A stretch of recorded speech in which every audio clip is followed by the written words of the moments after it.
Oh, lobat. Yan sila, lobat. Lobat ang Ginoo. Diba, ito yung sinasabi ko na dapat talaga pag mga ganitong provincial anes, kung si Ginoo ay uhaw sa clout or uhaw sa talent fee or professional fee whatsoever, kailangan niyang galingan kasi this is one time, big time lang eh. In order for you na makakuha ulit ng gig na something like ganito, dapat kailangan mo talagang galingan. Pero kung maintindihan ko kung hindi ko sinasabing hindi niya ginagalingan ha. Pero it's just that magpakatotoo tayo. Yung energy ba? Iba kasi yung energy ni Ginoo together with Barbie sa brands. Diba? Pagkasama niya si Barbie, iba talaga yung energy niya. To think that is brands. Kumbaga, every time na lumalabas sila, nakakontrata na yan. 'Di ba? Wala na yung bayad kasi kasama na yan sa kontrata eh. Whether galingan nila o hindi, bayad na yan sila. 'Di ba? Pero ito kasi one time, big time lang eh. This is not a contract. Ang pinag-uusapan dito is talent fee. So, per show. 'Di ba? So, kung lumabas sila dito, doon nga babayaran namin ikaw. Kung nagagalingan kami sa iyo, kukunin ulit ka namin next year. Something like that. But for me, kung ako si David Licauco, mas gagalingan ko dito. Kasi syempre, 'di ba? Hello, para kunin pa ako next year. Kailangan kong galingan dito. Kailangan kong magpaano sa crowd, 'di ba? Kailangan kong galingan. Maging energetic ako. Pero dito hindi niya kasi kasama si Bibi, kaya lobat siya. Kaya kahit doon sa brands na nagpe-perform siya, ginagalingan niya. Actually, hindi niya ginagalingan, kusa na lang talagang lumalabas. Kasi nga andun yung charger niya si Barbie. Hindi namang charger si Barbie. Tama ba yun? Di ba, Mi? Gets niyo ba? Hello, Lynn. Hello, Rose. Hello, Cecilia. Hello, Caridad. Talaga ba? Si Madam Pickles. Kailangan ko makachika si Madam Pickles. Kasi hindi ako basta-basta maniniwala. Baka naman kinikilig ako, tapos naman etchos-etchos lang pala yan. Di ba? Gets niyo ba ako? Ay! Wait lang. Sandali lang, may nagpakilala. Si Gladys. Nasampal ako ng $20 si Gladys. Sandali, masakit. Gladys, ang sakit nun Gladys, ang sakit. Nagpakilala si Gladys, sino ka? Kaya pala Gladys, ang gaan-gaan ng loob ko sa'yo. Gladys, kaya pala ang gaan ng loob ko sa'yo. Gladys, na panaginipan ko talaga to. Uy, Gladys, God bless you always. God bless you always. Maraming salamat, Gladys. Totoy, mata si Gladys, oh. Thank you, Gladys. Gladys Pascual, di ba? Nagbigay ng pang-chicha. May pang-iced tea na tayo and pang-ano sa Wendy's. Ang mahal kasi ng Wendy's dito. Bagong bukas ang Wendy's namin dito sa Damam. Ang mahal ng Wendy's kulang-kulang 1,000 pesos. Oo, hindi ko alam. Sa Pilipinas, kaya kung andyan ka sa Pilipinas, tangkilikin nyo ang Wendy's kasi kami dito, mga taga-OFW, uhaw na uhaw sa Wendy's, but cannot afford. Yes. Ang mahal. Una sa Riyadh lang sila meron, ngayon meron na sila sa Damam. O, diba? Ano na naman yung Ginoo? Ay, papel. Ay, wait lang, baguhin ko lang wait lang. O, diba, halata talaga na kami ng mga content creators. Ako ha, I myself, wala talaga akong GC na mga content creators. So basically, kung sinasabi ko talaga dito, kanino man ang galing na wala talaga ang pangalan ni Barbie doon? Diba? We have to know kung kanino nang galing ang what you call this, kung wala ang pangalan ni Barbie doon. Kasi kung wala talagang pangalan ni Barbie doon, papaniwalaan natin kung may ebidensya tayo. 'Di ba? Although pabor sa akin yon, pero parang hindi, I myself, parang sabi ko, parang posible naman na hindi babasahin ni Ginoo yung sulat, tapos wala doon si Barbie. Pero kasi, sa Barda Royals na nga talaga mismo nagsabi. Pero kasi, ako parang, totoo ba? So, totoo. So, Barda is real. Hindi lang for real, kundi real talaga. Although, alam na din naman talaga natin na real siya. Di ba? God bless you, Gladys. Thank you so much, Gladys. God bless you. Maria Teresa Flores, shoutout to you. Minahal kasi ng tao na hindi niya kailangan ng effort na totoo kahit mukha siyang lutang minsan, nakatayo pa lang siya kahit walang ginagawa, malakas na ang charm. Totoo yan, Marie Alimane. Alam mo yan.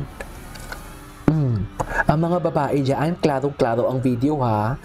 Kung sino man ang pumisil kay Ginoo, ipapahanap ko. Charis! Kung sino man, ay baka naman biglang dakmain yung Charis! Charis! Hindi man dadakma. Ay, o diba?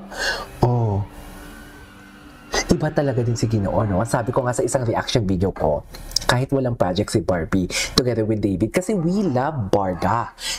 We cannot deny the fact na lumakas ang pangalan ni Barbie, lumakas ang pangalan ni David because of Barda. Hindi lang porket na dumikit ang pangalan ni David kay Barbie, isumikat si David. Hindi porket na dumikit ang pangalan ni David, isumikat si Barbie. Hindi. Hindi yon, it's balance. Dumikit kasi yung pangalan nila, kaya ang each name nila is ano talaga, sumikat talaga. And sabi ko talaga kanina sa isang reaction video ko na although wala talagang project ang Barda together, kuno, chares, at baka madulas, kahit walang confirm or walang ina-announce na project together, very relevant pa din talaga sila, dinudumol pa din talaga sila, kinukuyog pa din sila, kaya nga gusto tayong buwagin, di ba? Ngayon sabihin nyo sa akin mali ako. Ngayon pa na si Gladys Pascual andyan, nanampal ng $20. Charis, Gladys, thank you. Alam mo yan. Diba? Relevant pa din sila kahit, alam mo si Ginoo kahit tatayo lang dyan. Alam mo si Ginoo, si Ginoo ha, siya yung version ni siya yung boy version na nagko-concert na si Mariah Carey. Nakita nyo ba yung concert ni Mariah Carey? Wala lang. Tayo lang si Mariah Carey. Turo-turo. Lip sync. Pero may pangalan na din kasi sila eh. Kaya dudumugin sila. Diba? Ganun yon. Mga bakla kayo ng tao. Charis! Galit na galit. Galit na galit. Gusto manakit. Anyways, mag-shoutout muna tayo. Diba? Shoutout.